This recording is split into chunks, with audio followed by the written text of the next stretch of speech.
A sua conta bancária melhorou, mas a sua mente continua presa na época em que faltava o básico. E muita gente confunde isso com humildade. Não é humildade.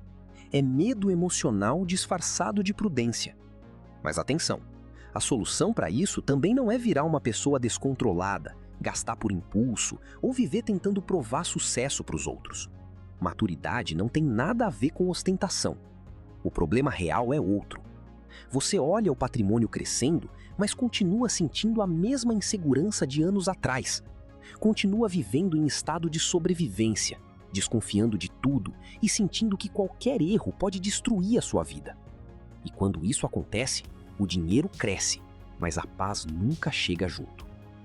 Existe uma armadilha emocional extremamente silenciosa nisso tudo.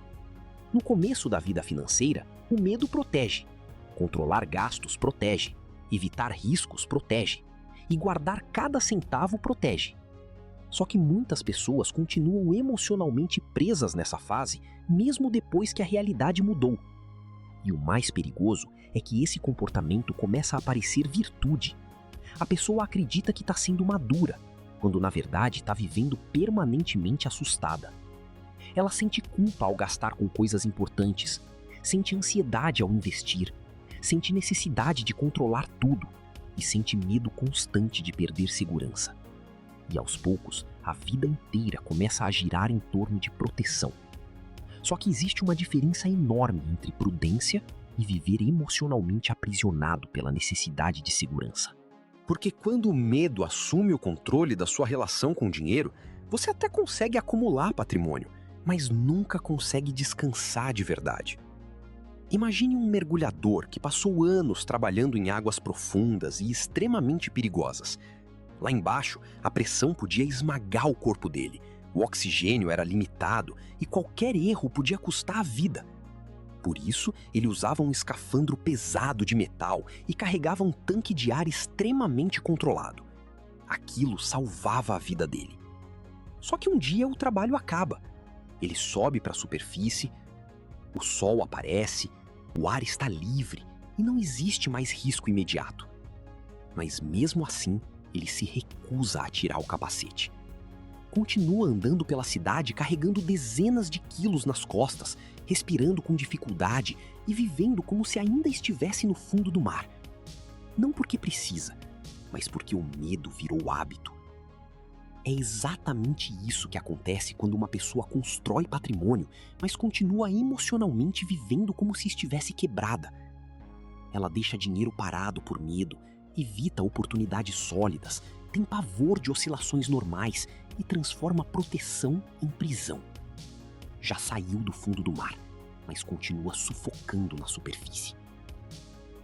E se essa conversa está te ajudando a enxergar algo que talvez você nunca tenha percebido sobre a sua relação com o dinheiro, aproveita para curtir o vídeo.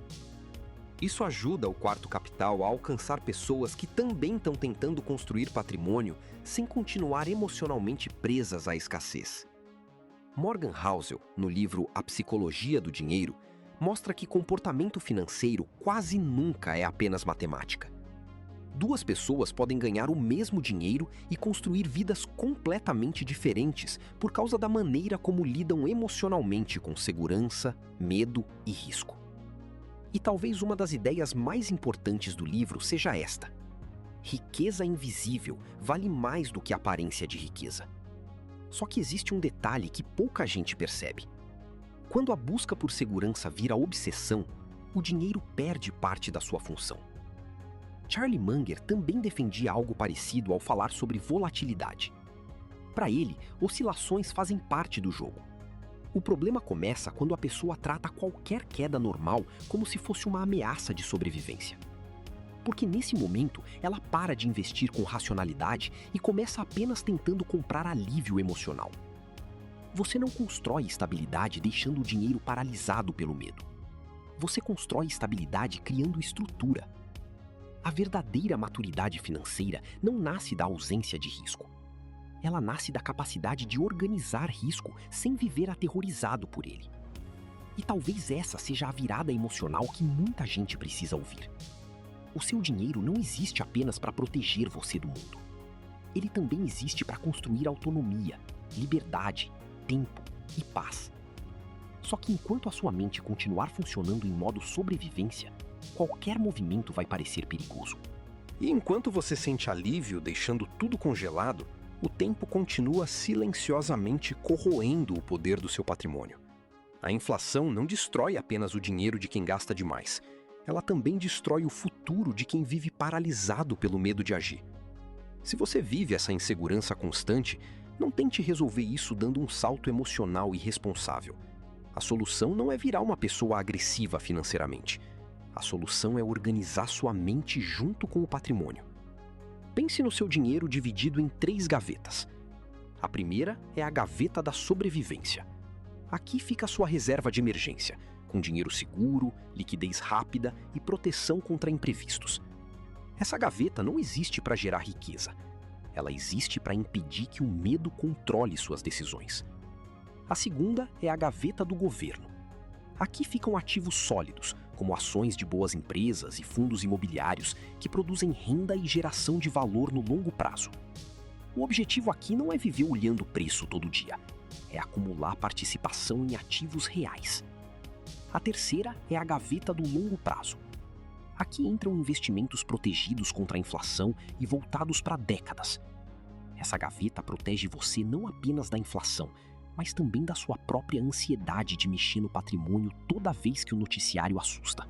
Existe uma passagem extremamente forte sobre isso na parábola dos talentos. Naquela época, um talento não era uma habilidade pessoal, era uma quantidade gigantesca de riqueza, o equivalente a muitos anos de trabalho de uma pessoa comum. E o servo que recebeu um talento não foi condenado por roubar, nem por desperdiçar, nem por corrupção. Ele foi condenado pelo medo. O medo fez com que ele enterrasse aquilo que recebeu. A busca pela segurança absoluta levou diretamente à estagnação. Em Mateus 25, existe um detalhe muito desconfortável nessa história. Existem pessoas que não destroem a própria vida por irresponsabilidade, mas por medo de viver. Se essa mensagem conversa com você, comenta aqui embaixo, mente blindada. Porque existe uma diferença enorme entre proteger patrimônio e viver emocionalmente aprisionado pela necessidade de segurança. E muita gente passa anos acreditando que está construindo estabilidade, quando na verdade está apenas tentando fugir do medo de perder controle. Só que o mercado percebe rapidamente quando alguém toma decisões guiadas por sobrevivência emocional. E quase sempre, esse medo silencioso acaba se transformando no teto invisível da própria vida.